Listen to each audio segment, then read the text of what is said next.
শুনেছি উমা তপ করেছিলে, ঘর ছেড়ে বেরিয়ে রোদে পুড়ে। তোরও কি তাই হল? হ্যাঁ মা, তপই করছি। কার জন্যে?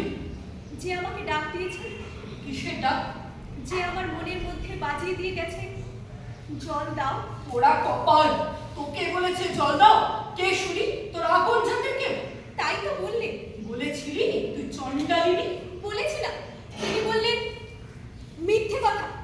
তিনি বললেন শ্রাবণের কালো মেঘকে চন্ডাল নাম দিলেই বা কি? তাতে তার জাত বদলায় না, তার জলের ঘুচে না ঘুম। তিনি বললেন নিন্দা করো না নিজেকে, আত্মনিন্দা পাপ, আত্মহত্যার চেয়ে বেশি।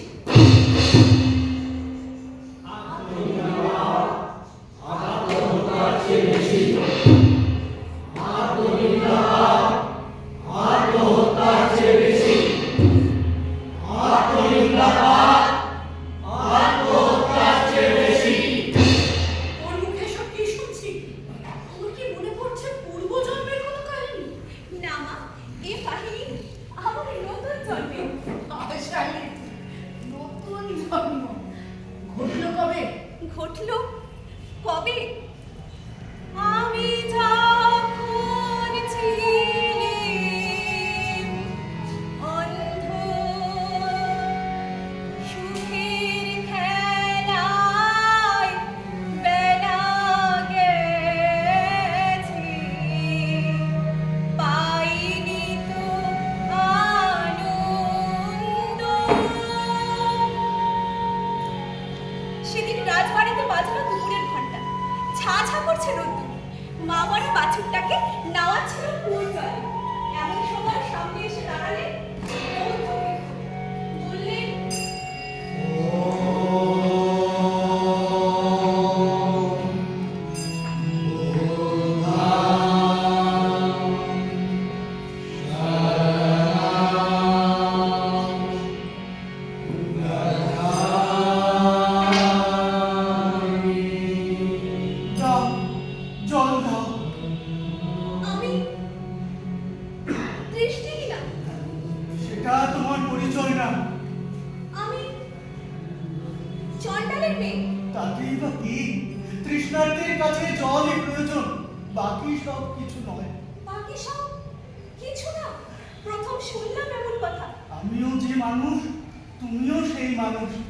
সব জলই তীর্থ জল।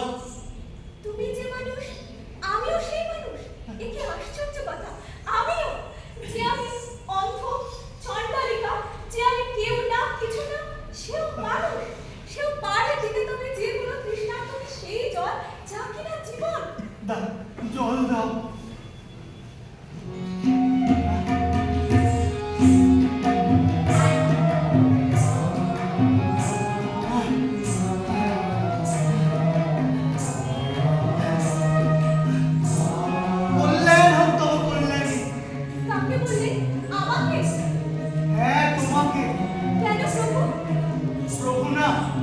আমি বৌদ্ধ ভিক্ষু, আনন্দ আমার নাম।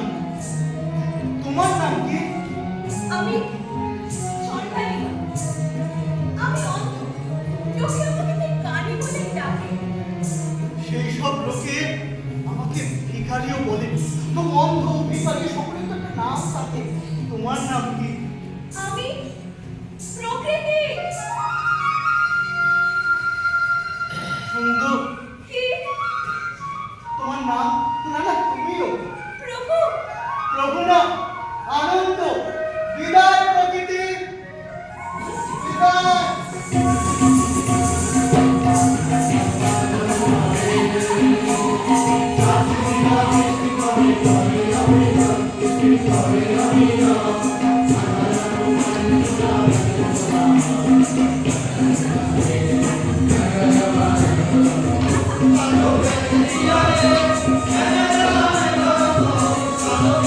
Yeah.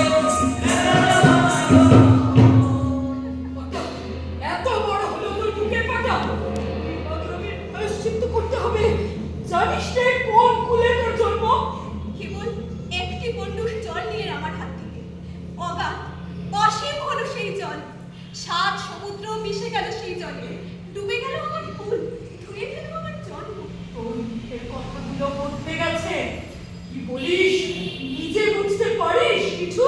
সমস্ত নগরে আর কি কোথাও জল ছিল না মা? কেন এলেন এই কুয়োর ধারে? কি জানি বাছা, আমার ঠিক ভালো ঠেকছে না। ওদের মন্তরের খেলা আমি বুঝি নে। আজ তোর কথা চিনছি নে, কাল হয়তো তোর মুখই চিনতে পারবো না। চিনতে পারোনি তো এতদিন।